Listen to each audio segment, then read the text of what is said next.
Hello, I'm Nick from North Andover Cam here. Today we're in the podcast studio and we're going to be talking about how to use the Rodecaster. We're going to start by turning on the unit. On here in the back there's the red button right next to the power cord. Just go ahead and hold that down and it'll come up on the screen. Now once the interface is up here, we can go through our buttons. So this unit has 4 microphone inputs. They're labeled here 1, 2, 3, and 4. You can control their level using the pots right here. You can see as I turn that up, right here on the screen, you can see we're getting levels. So it's the same with all of them. You also have your mute button down here for each source and your solo button. Next, we have our USB input. There's a USB-C cable on the back of the unit, which you can use to connect to a tablet or a laptop or computer, or basically anything that can have a USB-C. And then you can pump audio in from that device into the Rodecaster. So you could play a video off of YouTube, play a song out of iTunes, or even jump on a Zoom or a Google Meet and feed that audio into your system so that you can record that conversation or that song along with your podcast. There's also a built-in phone dial here, and then there's also a Bluetooth option. So you can Bluetooth in a phone, a laptop, any other device that, similar device that you would have with the USB-C, but it's just a wireless option. And this is the button right here that you hold down for the pairing. And then this slider right here, the last one, is for the sound effects buttons right here. And these buttons come preloaded with some sound effects. You see, if I go up here to the screen and I press the little music note, it shows you what your current sound effects are, and you can tap on them to edit them or change them. But this first page here has the default ones. It has some laughter, applause, harp, crickets, all that stuff. And then over here you can go to the second bank, which are controlled by the same buttons over here, but just you have to swap between banks for the buttons to do something else. And here we have some ones that we have created and we've implemented. So if I turn this up here, press number 1, it starts playing a song that we uploaded and just put into sound 1. You can label them, similar to on here, how they're labeled intro, applause, rimshot, crickets, all that. You can label them, these are just labeled sound 1 and sound 2 and so forth for now. So going back to the main menu, we want to have a microphone. We want to record our voice. So what we have to do is we plug in right in behind. It's an XLR jack. All 4 of these are XLR, and they're in the same order that they correspond to on here. This is 1, this is 2, this is 3, this is 4.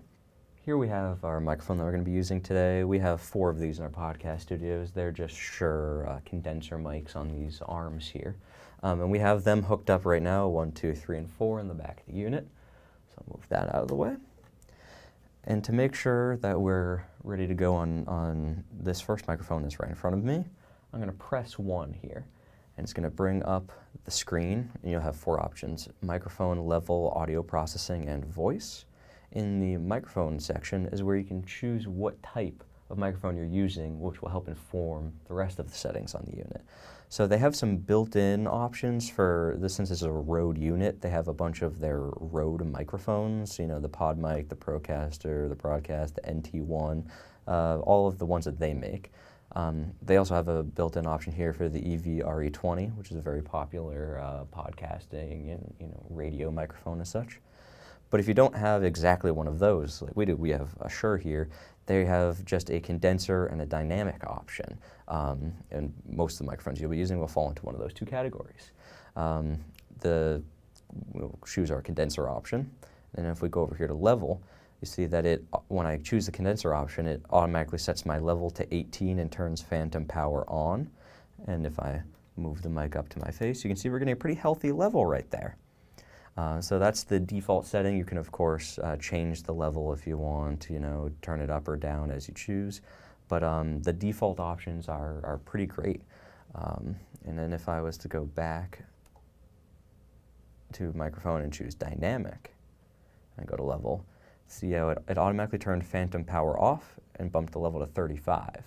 And you'll notice that it's not really working. We're not getting a level. That's because it's the wrong microphone type, and this microphone requires phantom power because it's a condenser microphone. So an easy way to know if you're on the correct setting is if you're getting your level or not. So we'll go back here to microphone, we'll switch it to condenser, go back here, and now I'm getting my healthy level again. In the audio processing, there's just a couple, preamp and such options here.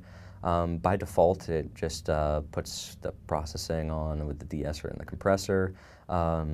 If you want to, process your thing in post, then you don't really need to mess around too much with this because you can handle all of that afterwards. But the bass settings just kind of give you a nice, normal bass tone.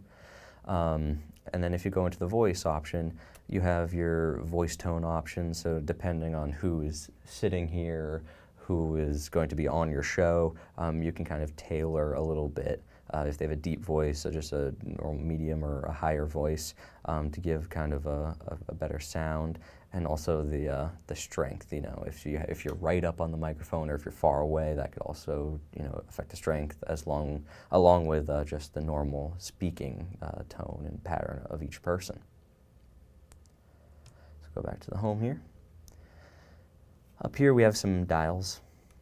So these headphone dials over here there are 4 headphone jacks on the back here, because normally in a podcast type setting, each person who is on mic is also listening through the headphones to hear every other person's voice around the table, as well as that's how they hear the sound effects or the USB or Bluetooth sources as well. So there are 4 headphone jacks, and they can each be controlled individually through these dials. They're labeled 1 through 4, and they line up on the back with the jacks that are labeled 1 through 4.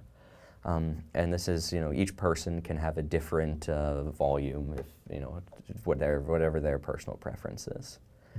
And this button right here might be the most important one. It's the record button. It's currently flashing green right here. That means that it is not recording, but it is currently ready to record. And if I were to pop over here into the back and just press on that micro SD card that we're recording onto and remove it, you'd see the button, instead of being green, it's lighting up very slightly blue. That means that we're not ready to record. And if I were to try recording, it would be here in blue, and it will count, but it says it has this little timer right there next to it. It's just kind of in practice mode, but it won't actually be recording anything. So I'm going to go ahead and put this micro SD card back in, push it into the slot. See, we get a flashing right there, and we're back green.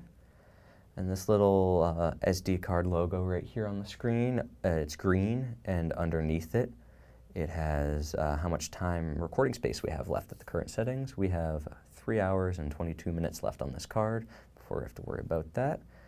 So if I wanted to start recording, I would just hit the record button, and it turns red. And you can see we have the little red in the top left here that shows that we're recording. And our countdown is going up, so it is keeping track of how long we've been recording for. And then if I want to stop recording, I will just press this again. It turns green again, the screen goes back to the base, and we're done. And the recording will be stored just right on that micro SD card right there, and then we can just plug that micro SD card right into a computer and take our files off just like we would any other SD card from a camera or any other type of recorder. Thank you for watching, and we'll see you next time.